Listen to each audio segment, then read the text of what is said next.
fucking Glazer. Welcome inside the Crazy Ant Farm, man. How are you doing this evening? I'm chilling, dude. How are you feeling? Dude, I am living the dream, living the dream. My name is Logan. I forgot to say that in our pre-interview, but I'm super excited to talk to you this evening because I'm a very big comedy fan. I try to listen to all the comedy podcasts and try to watch all the specials that are across all the streamers. So, man, before coming on, I did a little bit of my research and made sure to watch your special that's up on YouTube right now. And bravo, bravo. I want to give you your flowers. You did an amazing job. Thanks, dude. It's like the first 6 years of my stand-up into a half hour, and I'm really glad to put those jokes to bed and move on. I can imagine, man. I can imagine because I mean, that repeating yourself so many different times when you're on the road and trying to travel, just doing the same material, I can imagine gets very tiring. You love the jokes that you come up with and you're proud of them, obviously enough to put them in a special. But I feel like, once you say them so many times, I bet you're just like, okay, is it time that I can just move on to something new, to play with something new? Yeah, like you've got to finish the script, right? Like you've got to Mm, finish the movie. If you keep editing the movie forever, then you're never going to grow. Like you just got to hit send. So yeah. it feels good to just hit send on something and see it through, finish it. And then the response was my goal was 1,000 views and it's at Yeah. like 57,000 now. So like, what are we talking about? You never know how things are going to work out when you just put yourself out there.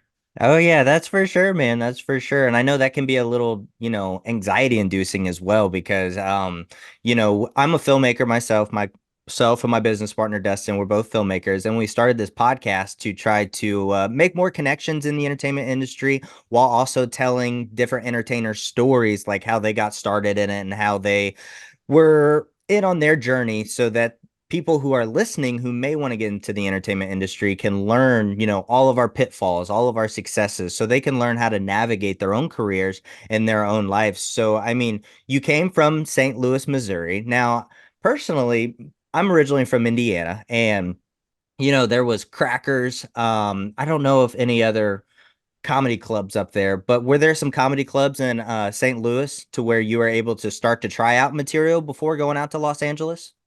Yeah, I mean, like the Funny Bone was in this Mm-hmm. place called Westport Plaza. And I remember Westport because it was so rad. Like on weekends, they would have street performers there and buskers.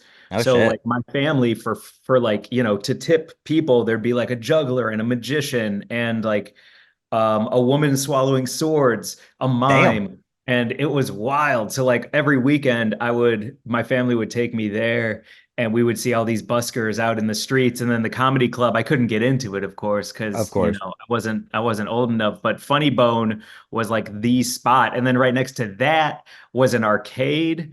And so, like, yo, I spent so much time at Westport Plaza just playing like Simpsons video games and watching people juggle. It was amazing. Hell yeah. And I mean, it's always funny being out in your natural environment because I feel like that's what sparks a lot of topic for comedy specials and comedy acts that they put together because one of my favorite comedians is Tom Segura and I love the way he tells stories.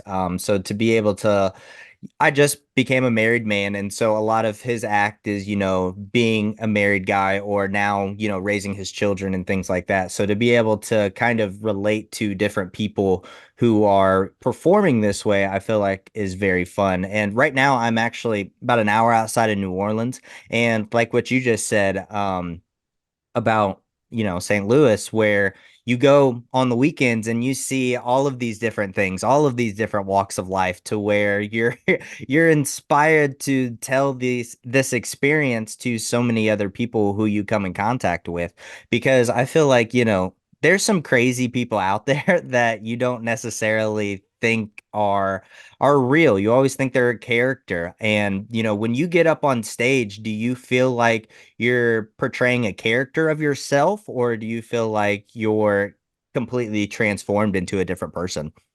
Yeah, nah, my whole goal is to be the same person I am off stage and on stage. It's like, I mean, if I'm in front of the camera, if I'm behind the camera, like whatever it is, I'm just trying to go through life as me. I can like turn different knobs and dials on my amp and, Mm-hmm. play different chords, hit different notes, play different melodies, but ultimately, I'm trying to be me up there. And the more comfortable I am as myself, the deeper I can get, the wider I can go, the funnier I feel. Like I don't really buy into the whole, well, that's not fair.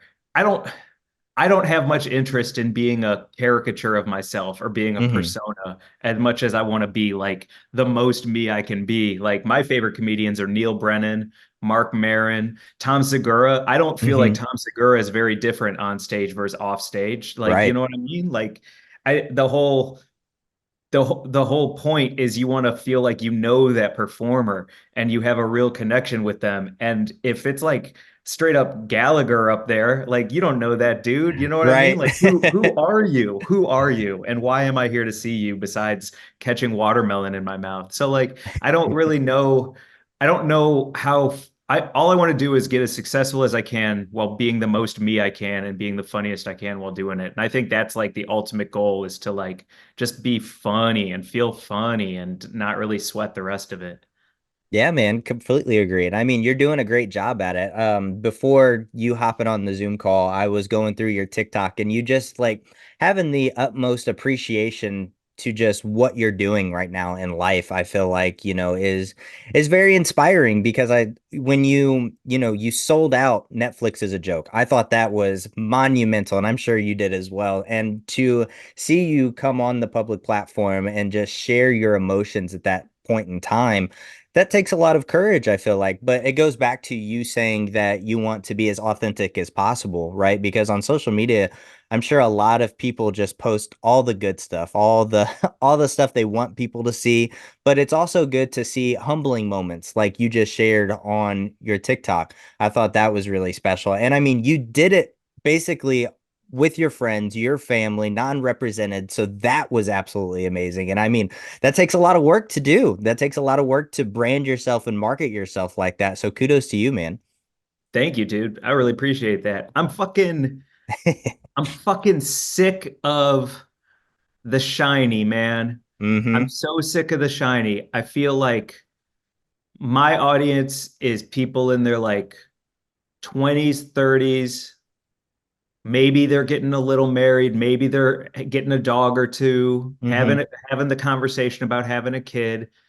And I think they're sick of the fucking shiny too, man. Like social media went from Facebook, where it was, we didn't know what it were like MySpace, Facebook. We didn't really know what it was. We're just sharing who we are. We're trying to connect Right. with people all over the world. And then you get over to Instagram and it's pictures of people's toes with their feet in the sand and it's all aspirational and it's like high society. It's all like only the good stuff. And then you get over to Twitter and it used to be really funny and now it's mostly like check out my asshole, it's in my bio or whatever that is. And TikTok is the only place where I'm seeing people talking about who they are and what they want to do. Like there is ASMR, there's something for everyone, but Hmm. man, you can be yourself on there and it resonates and it hits hard. I'm tired of being lied to by our politicians. I'm tired of being lied to by 80-year-old men and women who insider trade on the stock market to make tens of billions of dollars. I'm tired of a country feeling like we are calling millennials the lost generation, calling Gen Z lazy. I'm sick of all of it. My dad still watches the news. Dog, Hmm. what are you doing? You still watch the news? Like, what are you talking about? Where are the real people? Where are the real things? And if I can be a part of that and share who I am while walking down the street, that's all I want to do in life. And hopefully it resonates enough that people want to come out and see me live. I'm just sick of this shit, man. I'm tired of it. Completely agree. I mean, you need that authenticity to put out there because, like you said, there is that so much feet in the sand where they're putting on the filters to where you don't see the realization of what people are doing. Getting out and actually speaking to people about what's going on is what is most important because that's that human connection. Because I feel like, since the start of social media, I would say at least with Instagram back in 2013, something like that, you do have that disconnect, right, between people who don't even feel like they can talk to other classmates or other people who are in like circles. So it's kind of interesting to be able to navigate this world that we live in. I definitely feel like social media isn't as important as what it was like 4 or 5 years ago. I definitely feel like, I don't, there's just so much hate and so much drama out there that you're right. There's so many lies. There's so many manipulative like things that are happening on social media that I feel like not a lot of people like to appease to it or listen to what anybody else has to say, so they just stay inside. So that's very interesting. I love that viewpoint though. And I Well, mean, how do not you to find get comedians? How do you find comedians that you like? Because, like, okay, so on my side of the industry, all agents and managers, they're like, you hmm need to get 100,000 followers. You need to get your socials up. And at a certain point, you do because you got to sell tickets. And how else are you right. going to reach people if it's not on like Facebook or IG Reels or something like that, to find your audience? And then hmm hopefully they come out and see you. But if you're saying that's not how you do it, like, how do you move through the world to find people and things that you're interested by? Like what do you do to find that filmmaker, that new thing that you're into? Oh, for sure. For me, I'm really big into podcasting. Obviously, I have two podcasts that I do, the entertainment-based one that we're doing right now, and then I also have a mental health one that, I talk about my journey and my struggles and all that things like that. But I love listening to not only like Two Bears, One Cave, Your Mom's House, Joe Rogan, sometimes when I have comedians on, best friends, but I also like listening to a comedian named Ryan Sickler. I don't know if you've ever heard of him. I Sure. love his Honeydew podcast where he highlights the lowlights to where he's bringing people on there who I haven't necessarily heard of before. And then I go after the fact and listen to or watch their comedy or listen to their podcast that they have because podcasting is such a big space right now too. So to be able to have different mediums, I feel like is very genuine because I feel like the beauty behind podcasting is growing up, I always loved hearing my relatives, my parents' stories. Like that's why I became a storyteller. So to be able to feel like I'm sitting in a room when I have headphones in, I'm just listening to people's stories and listening to people's thoughts and opinions about things. I think that's how I gravitate towards comedians or just different people in the entertainment industry to try to navigate my own thoughts and opinions and then also what things I like and don't like from their perspective. So it's very interesting. Yeah, that's a cool answer. I agree. I agree completely. Like my algorithm right now is hockey goalies, hmm sneakers, and cats. Hell Like yeah. there's no comedy on it. You know what I Yeah. mean? Like no, there's no new comedians coming through my wavelength. It's unless you are a comedian who has a cat and you make a lot of cat content, like I'm probably Right. not seeing it, you know? So Yeah. that's interesting to be like, yeah, the only way to find people is you find those people who are kind of they've made it in a certain way and then they hmm want to highlight the next generation or those people that they really like want to support. And that's, I guess what you're saying is word of mouth is better than anything, whether it's like a podcast word of mouth or anything else. Like that cosign is what matters the most. Well, yeah, that's exactly what I'm saying. And I feel like right now, I'm sure you've heard of this show as well. Kill Tony. What Kill Tony is doing right now, Tony Hinchcliffe is absolutely amazing. It can be hard to watch sometimes, because they all go up for a minute to try to do a minute set, and some people are not good. They either don't have good material or, they get stage fright to where they just bumble and jumble and forget their entire minute. But I feel like what they have been able to do since the start of their program is be able to introduce new comedians, new up and comers to everyone on social media, but also Yeah. on, the podcast platform. Like Cam Patterson, he is Dude, absolutely a dog, man. yeah, and he's great at stand up. Like Yeah. he like just because he pulled out a rock, everyone's like, okay, now Yeah. what? Like you better also be good at stand up. You can't just be the dude with the rock. And he's great Right. at stand up, 100%. I would argue that Tony Hinchcliffe is one of the five most powerful people in this industry right now. Yeah. And a testament to him is he also has his own stand-up career. He has his own roast career that Yep. was on track with Kill Tony. And I think that's even harder to do. I think most people, you start as a stand-up comedian, you get a podcast, you have a hit podcast, and then everyone's like, oh, I didn't know that they were a stand-up also. No, no, no, not in Tony's case. Tony has had these parallel tracks blowing up at the exact same time, and he's able to do all of it. And that is, I think, unheard of in this industry to kind of have it all like that and be able to break new people. No one can do what he's doing right now. He's the only one.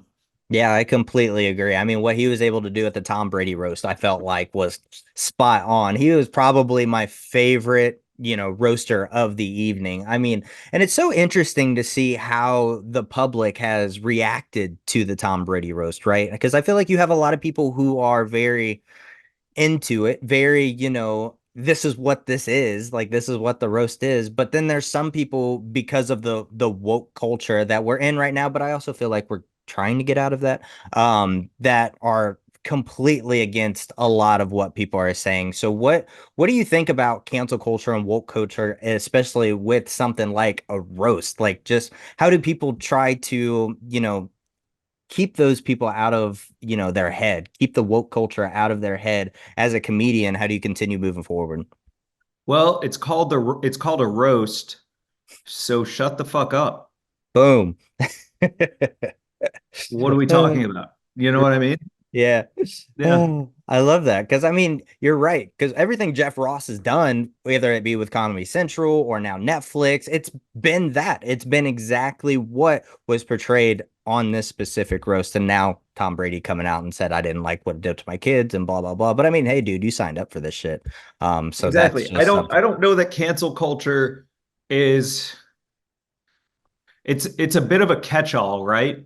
Right. Because it can involve like a joke. Like I saw a Sam Tripoli joke where he just flat out said the N-word, and I was like, I hate this Damn. joke. I hate Wow. this material. Mm-hmm. I hate this. Was he canceled for it? Probably not. Did he put even more butts in seats by saying that joke and putting it online? Yeah, 100%.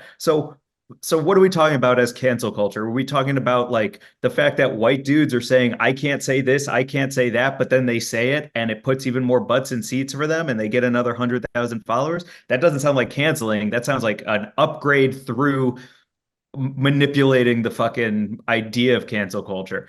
No, what is canceling anymore? Is it Nikki Glazer crushing on the roast and then doing a tour of every huge fucking podcast afterwards and then dropping an HBO special? Well, that doesn't sound like canceling. It sounds like a comedian at the top of their game who had an amazing run and is one of the 10 best comics in the country right now. That's a Nikki Glazer move. So like TJ Miller is back. He called in a It's true. bomb threat drunk on a train, and now he's That's true. performing in Oklahoma. Like, what the fuck are we talking about? I So, know. Bill Cosby's out of jail. Yep. Harvey Weinstein is out. Like, what is a cancel culture these days? Does that just mean you're either using it to grow your audience in a way that you seem advantageous? Is it who's being canceled? And who deserves to be canceled? I don't have any of those answers, but I know what's not for me, and so I just don't fuck with it. If it ain't Yeah. for me, I don't fuck with it, and then the market can decide the rest. Yeah, completely agree. Completely agree. I guess the situation that really comes to mind in the recent history is kind of the Matt Rife domestic violence joke. Because I mean, Oh yeah. specifically for my algorithm, like since all of that stuff came out, I haven't been seeing a lot of his stuff. I've been seeing some of it, but I mean, he's also still working out new material. He just put out a special, like we talked about at the beginning. Once you put out a special, that's when you go back to the drawing board and trying to figure everything out. But I definitely feel like, because just like I said, with word of mouth, with the people who I have talked to, they were kind of taken back by that. But I'm like, you don't understand comedy. You don't understand what was happening there. And it honestly, when we're talking about jokes, it wasn't that bad. It Oh, my dog's about to throw up over here. Who knows? Hey. Uh, Harry Palms, Harry Palms. But anyway, yeah, I just feel like, I don't know like how people are going to try to get out of being so sensitive. That's the biggest thing for me. I don't When do we get to a point where we stop being so sensitive? When it stops garnering attention, Hmm. when everybody has an outlet for their voice that doesn't get attacked right away, whether it's right or wrong to you, I don't think it ever stops. I think like, okay, my my feeling on Matt Rife is twofold. Hmm. Let me think for a second. I think that joke was a real it's a it's an easy street joke. That joke's been around for a million years. Yeah. I think he took some big swings in trying to do something on Netflix that is not his not thought of as his wheelhouse. He's thought Hmm. of as like doing a ton of dynamite crowd work, extrapolating, getting deeper, connecting with people all over. I haven't seen much of his material before that special. And he took a big swing by trying to do something edgy that we don't really see as his type of performance. Was it a good special? I don't think so. Do I think my first special, Life Rules, is going to be the best thing I've ever done? Hell no, it better not be. So take those big swings and then keep it pushing. The dude sold out Hollywood Bowl. That is 17,000 seats outside in Los Angeles during Netflix Fest. You mean to tell me that his street joke that didn't hit and was kind of honestly not a great joke to begin with has any repercussions except he gave something a shot? He sold 17,000 tickets to the Hollywood Bowl. Dog, what are you talking about? What are you talking about? He sold out the world in a day. He sold out the world in a day. It doesn't matter what you think of him. It doesn't matter if you think he's a good comedian or not. He sold out the world. Mm. So, how whatever you think is probably right for you. I'm not a massive fan of kind of like jokes where you are talking with like somebody who's autistic and not making jokes and instead just being like, wow, you're so cool. What a superpower. That to me isn't a joke. But then I saw him do some crowd work material with a woman in a wheelchair and he ripped the room apart. And it was one of the funniest things. I was like, damn, old boy's got skills. So Right.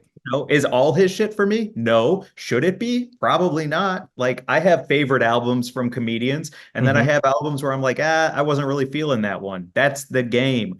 So, find more comedians that you do like. Go find Laurie Kilmartin. If you've never listened to Laurie Kilmartin, you should be listening to every single album by Laurie Kilmartin. Like find those new comics, especially because I think you saw my tweet about like the top 10 things we saw at Netflix Fest. Yeah. It was like Sebastian and Jerry Seinfeld. Like, oh, Yeah. word? Oh, really? Was that the best thing you saw? Comedians who have been at the top of the heap for the past 50 years?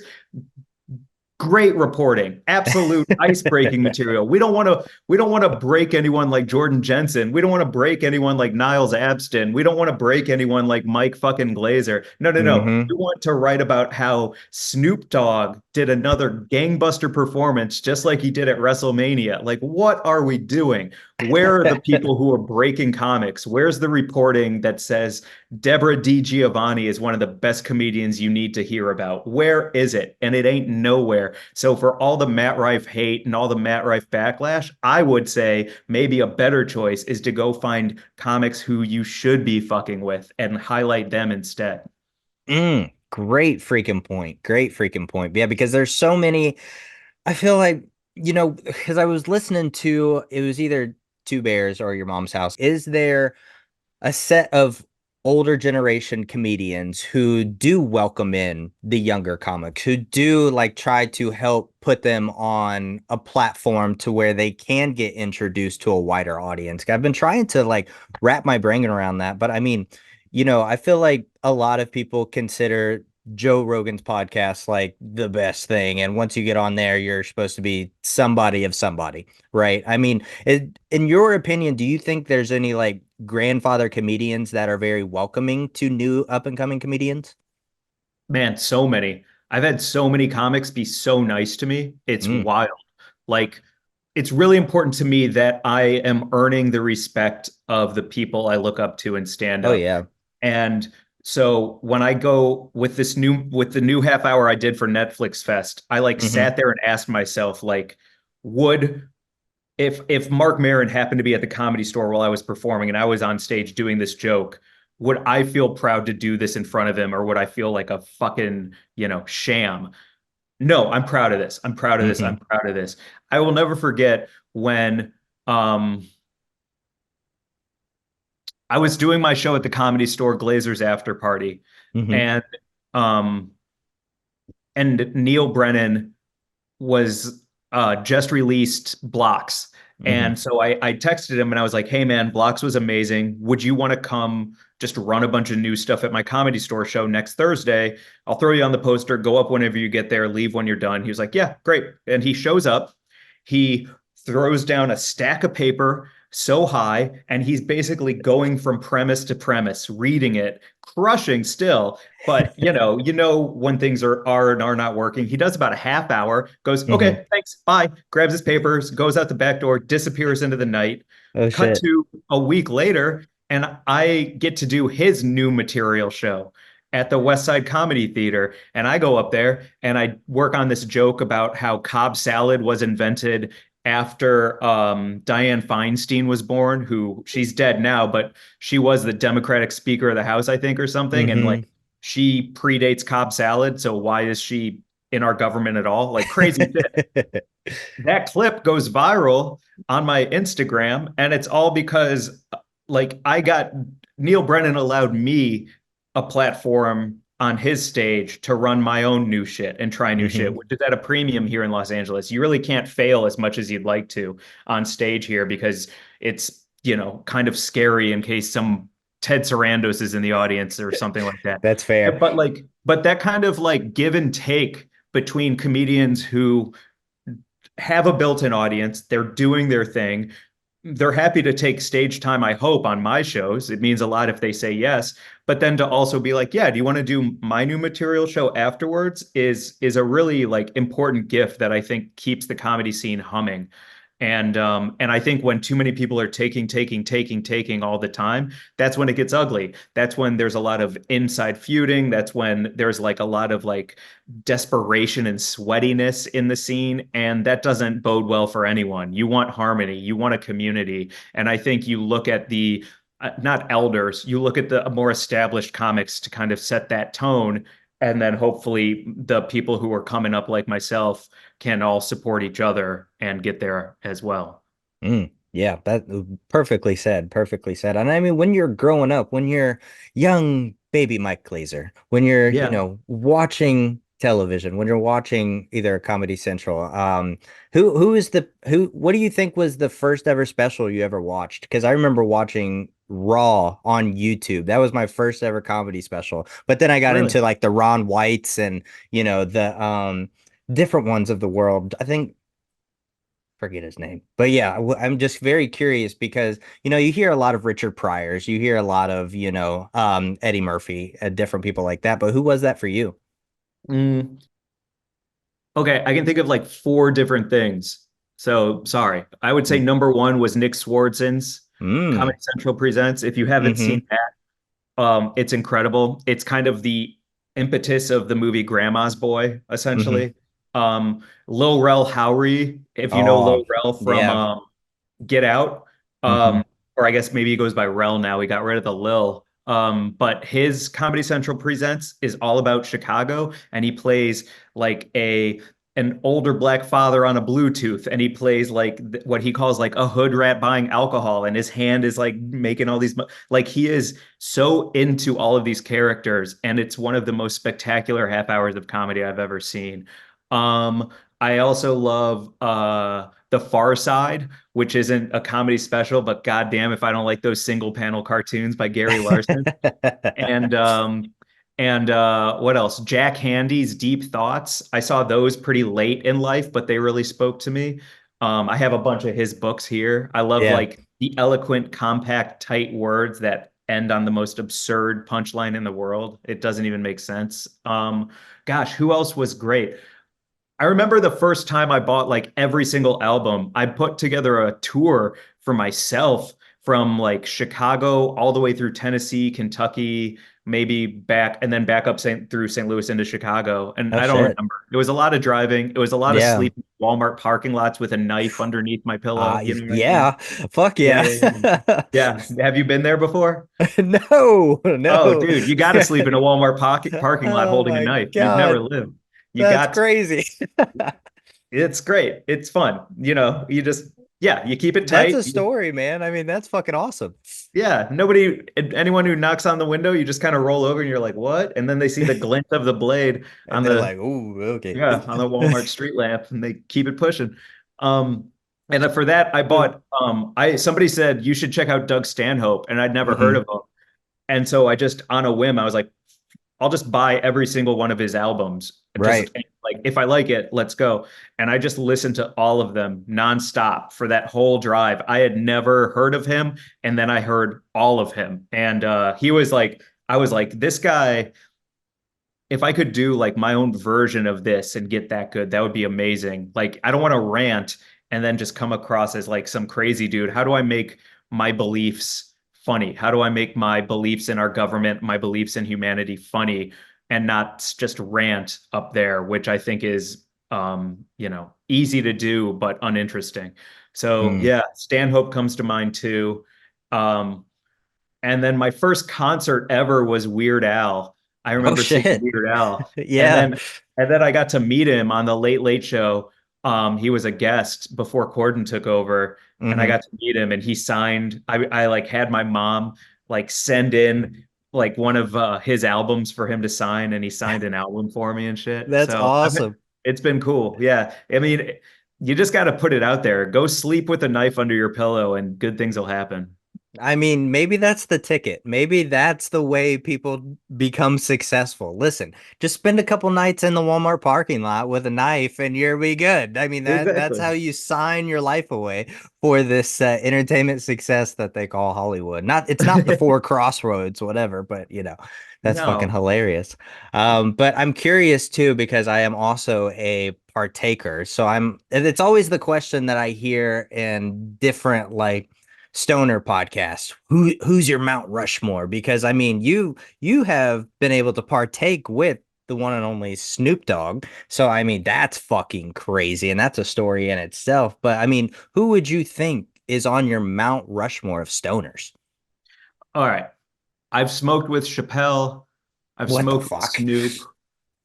Um, I've smoked with uh, David Crosby. You're Okay, blowing I've my smoked with a mind lot right of now, cool bro. motherfuckers. Yeah, smoked with some cool people. Yeah. Um, I have not smoked with Seth Rogen. I feel like Mm, that's inevitable. But yeah, I don't know if he's on my Mount Rushmore. It feels too accessible. Like I think that's Mount fair. Rushmore should be right. Like Mount Yeah. Rushmore should be like, what? There's no way. Like I feel Yeah. like I feel like Action Bronson is like one step removed from walking down the streets of Brooklyn into a bodega, and there he is. Like it's Right. gonna. Oh, So that's fucking hilarious. And that man can cook too. I mean, you've also, I mean, cooked with like Gordon Ramsay and shit, but I mean, that man can cook too. So, I mean, it's always the best of both worlds when you meet a stoner who can also cook. It's like, all right, what are we whipping up now? Hopefully yeah. safely with no sharp knives around us. But, yeah, I put together a small one. Snoop Dogg, Wiz Khalifa, Willie Nelson, and I put Seth Rogen because I'm not at your point yet. So I put Seth Rogen because he's one of my favorite actors and I love everything he's doing. I'm really looking forward to he's got an Apple television show in development right now that's like a comedy about the entertainment industry that I'm really curious to see how that's going to turn out.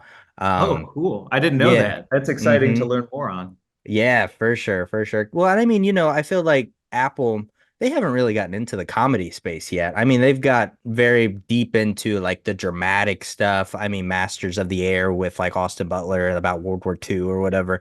But I mean, the streaming world right now is really big in the comedy scene. I mean, of course, Netflix is at the head of the charge, but I mean, like we just talked about Max with Nikki Glazer, but then also I feel like Prime is like right behind Netflix because I mean they've been releasing Jim Gaffigan stuff for years. They released Trevor Wallace's stuff, and I saw that Eliza she just got a deal to release a couple new specials over there. So I mean, as a comedian, who would you feel like is your best streaming outlet, who do you feel like your audience would gravitate more towards, or how do you feel like you would build your audience with one of your streamers? My dream would be to be on HBO, or I guess it's Mm, called Max now. yeah. Max. Yeah. Yeah. I think that they have such a high standard for their content that they put out. They kind of, Hmm. as far as I'm concerned, really don't miss with anything that they've put out. I That's think fair. the stand-up specials that they decide to do are interesting. They're a little more avant-garde. they don't necessarily want you to just stand there with a microphone and talk about how cats and dogs are different. Like Right. they have a standard that is hard to crack. Hmm. And I think if I could be my open, heartfelt, funny self, tell crazy stories from my life, talk about things honestly, even though I'm very embarrassed about most of the things I've done in my life, and have that resonate with a max audience. I feel like Hmm. that's a turning point not only for them as a streamer, because you're going to reach a different audience than you already have. Right. Because right now, right, it's like Sopranos and Curb, and like you have hard edge, sharp shows, Hmm. and I don't see much of my kind of stuff on there, which maybe it doesn't fit for them, but I would argue that it brings in a brand new demographic that they currently might be missing by having people like myself be able to do even a 15-minute, short set on there about outie belly buttons and making a fool of myself at the NHL awards and having breakthroughs with my therapist Peter and being diagnosed with bipolar, like put me out there and let me do my weird storytelling for a max audience. That would be cool. Oh yeah, for sure, for sure. And I while watching your special this morning, I was really thinking, and this would be perfect because some of his material is on there, but I mean, you really reminded me. Not a lot. But I felt I saw little sprinkles of like a George Carlin. Like you really kind of reminded me of a Ooh. George Carlin. So I mean, take that with what you will. I know he was very polarizing, but I feel like that's a pretty high compliment. But I just feel like, you're able to talk about real things like we were talking about with politics. And I saw your Nancy Pelosi video too. That was fucking hilarious about the atomic bomb. Uh and like to be able to talk about important things but in a comedic way. We always say the best form of entertainment or the best form of education is through entertainment, whether that be film, television, movies, comedy, or what have you. So I like I said, I'm very impressed with your work. Thank you. That means a fuckload, dude. You have no idea for a couple reasons. One is we filmed Life Rules in what is it, 2020, in like maybe 2022, 2023. Like we Yeah. filmed it over a year ago. Mm. And I had a good I cut it in half. Like there's some jump cuts, there's some things that feel like standalone bits if you're watching Hmm. it now, where I had like whole sections that transition into that. Like I had a whole hour, but the by the time I was happy with the edit and we had some other things we had to handle behind the scenes, I had to get rid of all of my political stuff. Mm. And it just was, at the time it would have hit and it would have been good and it would have Right. spoken for itself. But a year had passed and too much had changed in our nation. And so I had to cut like 20 minutes of things that I really believed in. And I was really proud, like the Nancy Pelosi stuff you're talking about. Hmm. Like, I'm bringing it back now because it feels timely again. Oh But yeah. yeah, there's a whole half hour on the cutting room floor from that special of just like what I think is good political comedy that maybe it'll see the light of day sometime, but right now it's on that cutting room floor. So, and that's all a George Carlin kind of nudge. Like Yeah. I have all his books, dude. Oh, Like I love that. 100%. Yeah, so that means a lot. Of course, man. It's all about giving back and always about giving people their flowers, that's for sure. And I can definitely relate to you in the sense of, you want to put out something that's timely because we're writing a television show right now. That's a drama about the entertainment industry. And you know better than anyone else that the entertainment industry, it changes every other day. There could be something new or, something massive that breaks. So we're always trying to figure out what's most relevant for the time that we're going to put it out. That's the Yeah. biggest thing. And then plus, I mean, the writers and actors strikes that completely threw a wrench in our freaking plans because we were having conversations with Max and with HBO, and we have an insight at Netflix that all those conversations got put to the side because of all of these Yeah. things. Have you seen Fall Guy yet? I haven't seen Fall Guy yet. I Dog, you want to gotta see so Fall bad. Guy. It is a love letter to the stunt union. Like you Yes. want to talk about like putting everyone to work. Like I Yeah. love a movie that's like, because you're right, all the strikes are happening, Mm-hmm. and And so being like, well, then we're just going to hire every single stunt person we can for one Right. film and get them work, get them their health insurance. Let's fucking go. Yo, you've got to support movies like Fall Guy, everybody, Yep. because it truly puts like food in mouths and union dues. Like, it's so important and it's so good. Yes, completely agree. Completely agree. I mean, people don't even like the layman's people don't even think about that type of stuff. But I mean, the promotion they did with all of the stunt people on the red carpet and like all that stuff, they did that shit on purpose so that they can give these people jobs. And it's such a Yeah. beautiful things to see because like we care about each other. The entertainment industry cares about each other, unless you're a fucking asshole. But I Right. mean, I mean that can get spread real quick. But yeah, man, it's such an amazing industry that we live in. And because I keep going back to that one TikTok where you're just so appreciative because there's so many instances where like you do get down on yourself, or at least I have personally. I've gotten down on myself. I'm like, okay, what the fuck am I doing? There, I feel like things aren't working. I'm not making the right connections. I took this trip out here to network and I feel like I didn't really get to network with people and all of these different things. But then when there's moments like that, like selling out Netflix as a joke fest, or like myself getting onto friends' red carpets and being able to network that way and to pitch our ideas to distribution panels and things like that. That's when we are reassured we're doing the right thing. Or just when we're having a conversation like this, like you and I are having right now, just genuine people in the entertainment industry to have a conversation about the entertainment industry to let the up and comers know there's going to be some fucking pitfalls. Be prepared. But there's so much beauty in this thing that I wouldn't want to be doing anything else. Absolutely. And it sounds like you're making things too, Yeah. which is like, so there's no like you can smell a barnacle trying to hook onto your ship from a mile away, right? Yeah. It's like, well, what are you doing, dog? Like, what are you Yeah. working on? Like, and you said you've got a script, Mhm. a drama script, and like, what kind of movies do you like? What inspires you? So a little bit of everything. I really like Aaron Sorkin. I know that's kind of a basic bitch answer, but I love his writing. It's immaculate, to be honest. But right now, I'm Which really stuff? I mean, of course, The Social Network, but I've been going back and watching The West Wing recently with all Hmm. the shit that's going on in elections coming up and things like that. And it's crazy how timely that show is because there's shit that's happening in that show that is happening in today's time, which is wild. Um, but I I mean, also I love that also, show, if I can, sorry, but like you're when good.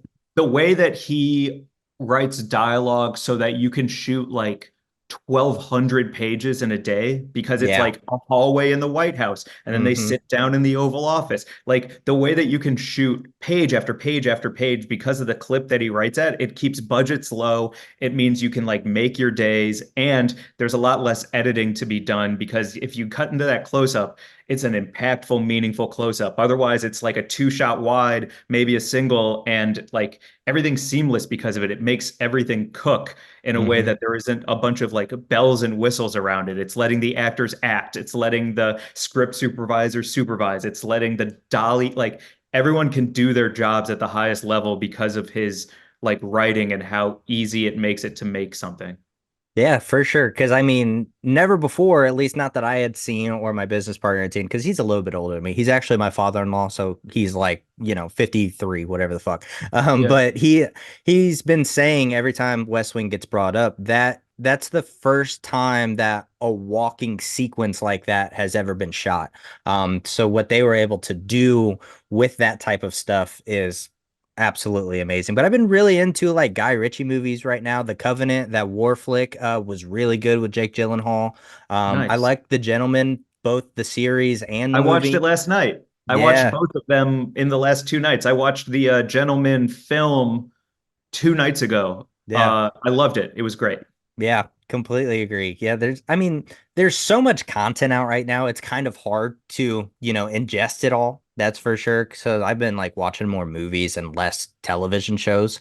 Um, just because, I want to grab inspiration from movies and trying to write movies and things like that. So yeah, it's been quite a journey. I even started a Google document about fucking different actors like most popular movies that I haven't seen yet. So I'm just trying to go through and check off fucking shit. So it's been Dude, hard, that's man. so It's been fucking exciting. hard.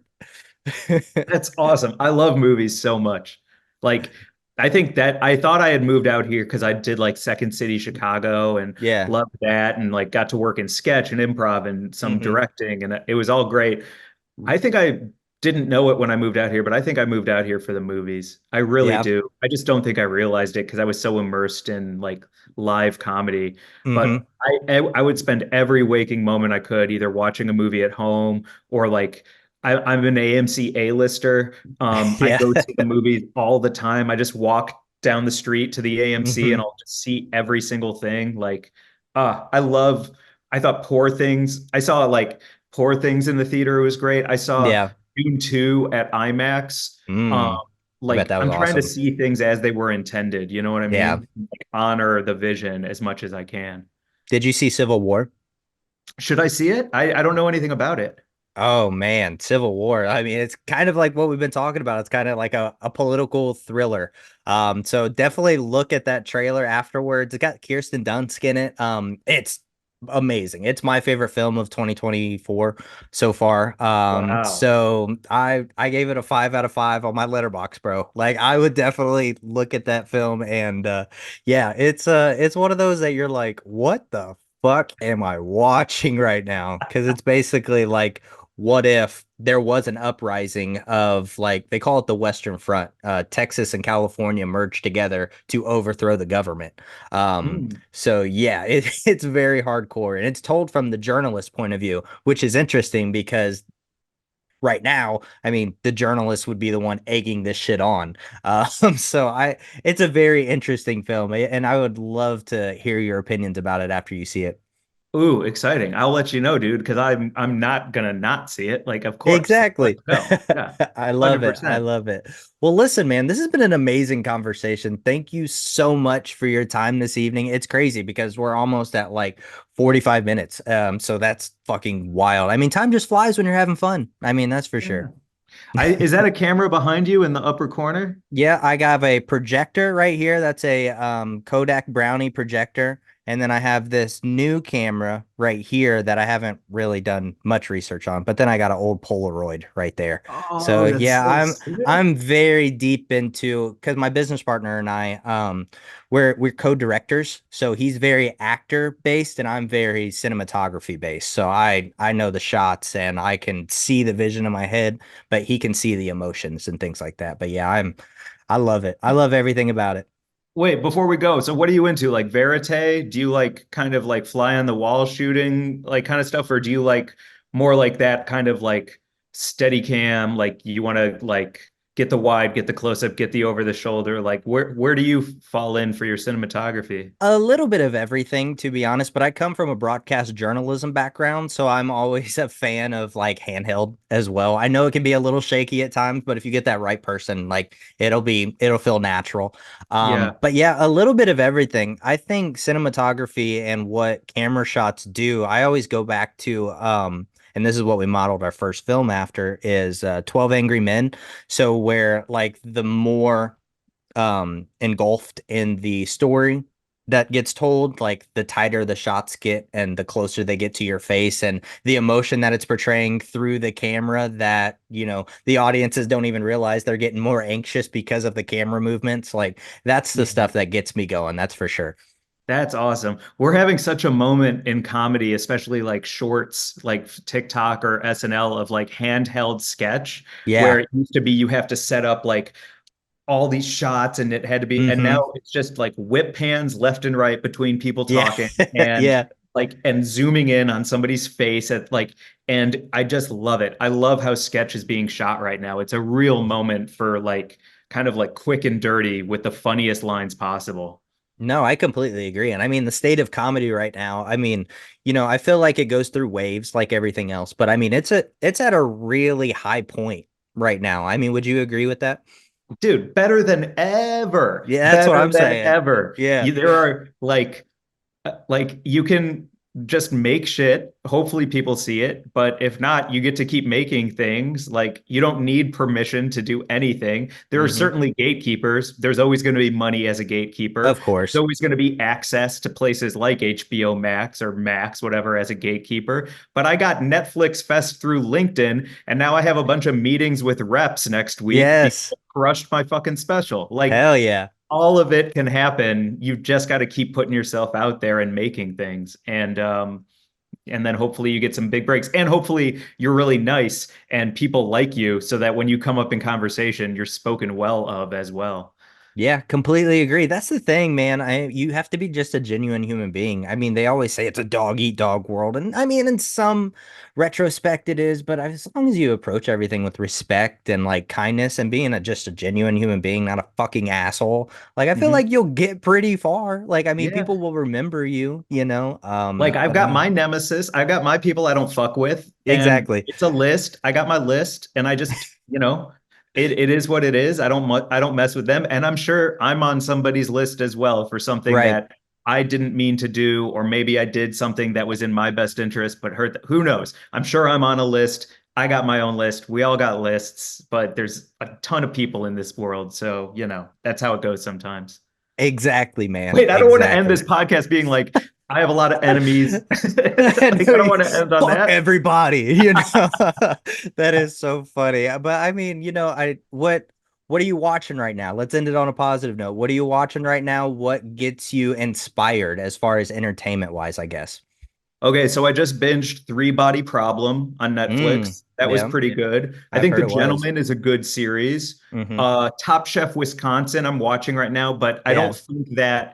I don't think that it's as good as other seasons. I think this Mm, caliber of chef is they're playing it a little too safe. They're not really pushing themselves to do something right.